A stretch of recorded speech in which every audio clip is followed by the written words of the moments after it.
পরম প্রেমময় যুগপুরুষোত্তম শ্রী শ্রী ঠাকুর অনুকূলচন্দ্রের আতুল রাঙা চরণে জানালাম আমার শতকোটি দণ্ডবৎ প্রণাম। আমার ভক্তপ্রাণদাতা ভাই বোন মা সকলকে জানালাম জয় গুরু। আশা করব ঠাকুরের কৃপায় আপনারা সকলে ভালো আছেন, সুস্থ আছেন। আজকে আলোচনার বিষয় হলো গৃহের চারদিকে ছড়িয়ে দিন এই একটি জিনিস। এই জিনিস ছড়িয়ে দেওয়ার সাথে সাথে বাড়ির উন্নতি খুব তাড়াতাড়ি হতে থাকবে। ঝড়ের বেগে উন্নতি হবেই, তার সাথে কোনো রকম অশুভ জিনিস, গ্রহদোষ, আপদ বিপদ ঘরে ঢুকতে পারবে না। গৃহে যদি সব সময় অভাব লেগে থাকে, অনটন লেগে থাকে, তার থেকে কিন্তু রক্ষা পাবেন সহজেই। অনেকে আছেন যারা কারোর উন্নতি দেখতে পারেন না। আপনার উন্নতি দেখে হিংসে হয়। সেই হিংসের কারণে আপনার ক্ষতি করার চেষ্টা করে।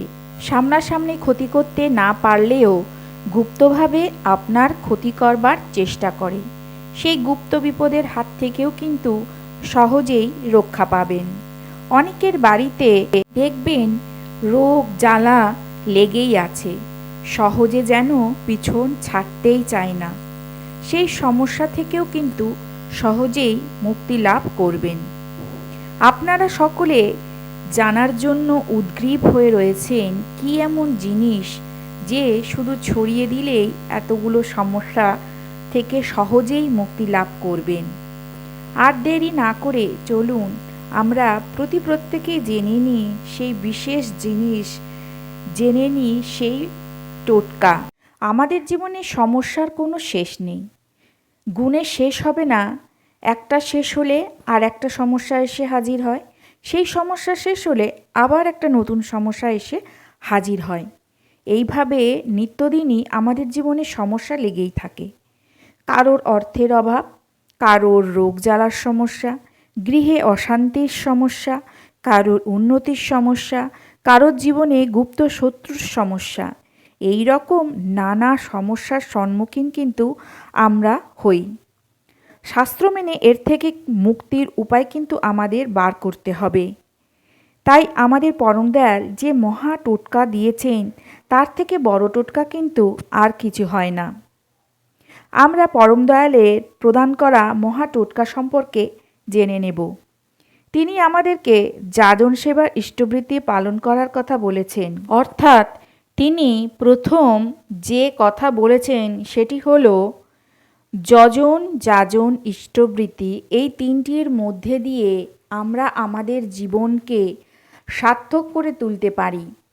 যখন কোনো সময় আমাদের জীবনে ঝড় ওঠে, নানা চড়াই উতরাইতে পড়তে হয়, আমাদের জীবন এলোমেলো হয়ে যায়, তখন তপস্যার মাধ্যমে, তপস্যার আগুন জ্বালিয়ে আমরা মহাশক্তি তৈরি করব, সর্বশিবের মিলন ঘটাবো এবং জীবন বৃদ্ধির যে অমোঘ মন্ত্র, সেই মন্ত্র জপের মধ্যে দিয়ে কালবৈশাখী থেকে আমরা মুক্তি লাভ করব।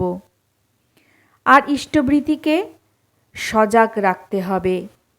যার মাথায় শুধু ইষ্টের ভরণ পোষণের ধান্দা থাকে, অর্থাৎ যে সব সময় চিন্তা করেন যে আমি ইষ্ট ভরণ কিভাবে করব, যে ইষ্টের চরণে সকল প্রবৃত্তিকে দান করেন, তিনি কিন্তু সকল কাজকে সহজেই সম্পন্ন করতে পারেন এবং নিজের জীবনকে সুমধুর করে তুলতে পারেন। অনেকেই আছেন যাদের মধ্যে অহংকার বিরাজ করে। তার ফলে কি হয় না, তার ফলে ঠুনকো মান করে বসে। এর ফলে কি হয়, সারা জীবন দারিদ্রতা জীবনকে শেষ করে দেয়। তাই ইষ্ট ভরণ পোষণের ধান্দা নিয়ে চলতে হবে। কিভাবে তার আদেশ, তার বলা কথাগুলো মেনে চলে তাকে সন্তুষ্ট করব এবং সহজেই তার আশীর্বাদ লাভ করব। তিনি আরও বললেন, প্রকৃতরূপে ভালো থাকতে চাই, যদি ভালোভাবে যদি বাঁচতে চাই, তাহলে কিন্তু নিখুঁতভাবে সস্তনী ব্রত পালনের কথা বললেন। তিনি আমাদের নিখুঁতভাবে নাম জপ, ইষ্টবৃত্তি, যাজন এবং সস্তনী ব্রত পালনের কথা বলেছেন। আর এগুলো পালনের মধ্যে দিয়ে আপদ বিপদ দরিদ্রতা সব কিছু কেটে যাবে। এর মধ্যে দিয়ে সুখ সমৃদ্ধি ফুটে উঠবে, আয়ুও বৃদ্ধি পাবে। আমরা কিন্তু সকলেই জানি মানুষের শরীরে ভগবানের বাস। তাই আমাদের শরীরটাকে মন্দির ভেবে যদি যত্ন করতে পারি, শরীরটাকে যদি ভালো রাখতে পারি, তবেই কিন্তু ভগবান আমাদের শরীরে আসবেন, আমাদের শরীরে বাস করবেন। যেমন কথায় বলে না, শয়তানের শরীরে শয়তানই বাস করে, তেমনি ভালো যত্ন করে রাখা শরীরের মধ্যে কিন্তু ভগবান বাস করবেন। আমাদের সব সময় সৎ কর্ম করতে হবে, সৎ পথে চলতে হবে। অসৎ পথে বা অসৎ কর্ম করলে কিন্তু চলবে না। যখনই মনে হবে যে এই কাজটা সৎ কাজ বা সৎ কর্ম, সেটা সঙ্গে সঙ্গেই কিন্তু করে ফেলতে হবে, সেটা ফেলে রাখলে কিন্তু চলবে না। যখনই দেখবেন যে এই কাজটা সৎ কাজ নয়, সেখান থেকে বিরত থাকুন, সেই কর্ম থেকে বিরত থাকুন। পাড়া প্রতিবেশীর বিপদে আপদে সব সময় ঝাঁপিয়ে পড়ার কথা কিন্তু ঠাকুর বলেছেন। ঠাকুর বললেন, আমাদের এই সস্তনী ব্রত আছে যেটা, সেটা কিন্তু নিখুঁতভাবে পালন করতে হবে। এটি রোজ ভক্তিভরে শ্রদ্ধা ভরে কিন্তু পালন করতে হবে। সস্তনী ব্রত, ইষ্টবৃত্তি এগুলো কিন্তু রোজ ভক্তিভরে শ্রদ্ধা ভরে কিন্তু আমাদেরকে পালন করতে হবে। আমরা আমাদের জীবনটাকে সুমধুর করে তোলার জন্য পূর্ণ ভক্তিভরে ইষ্টবৃত্তি পালন করব। তাই ইষ্টবৃত্তি সস্তনী হলো মহা টোটকা। এই মহা টোটকা আমাদের সকলকে কিন্তু পালন করতে হবে ভক্তিভরে শ্রদ্ধাভরে। এর মধ্যে দিয়ে জীবনের উন্নতি অমোঘ গতিতে চলতে থাকে। তাই আমরা পরম দয়ালকে সন্তুষ্ট করে আমাদের জীবনকে আরও সুন্দর করে তুলতে পারব এবং আমরা কিন্তু সঠিক পথে সবসময় চলার চেষ্টা করব। আমরা যেন সৎ পথে চলতে পারি, সৎ কাজ করতে পারি।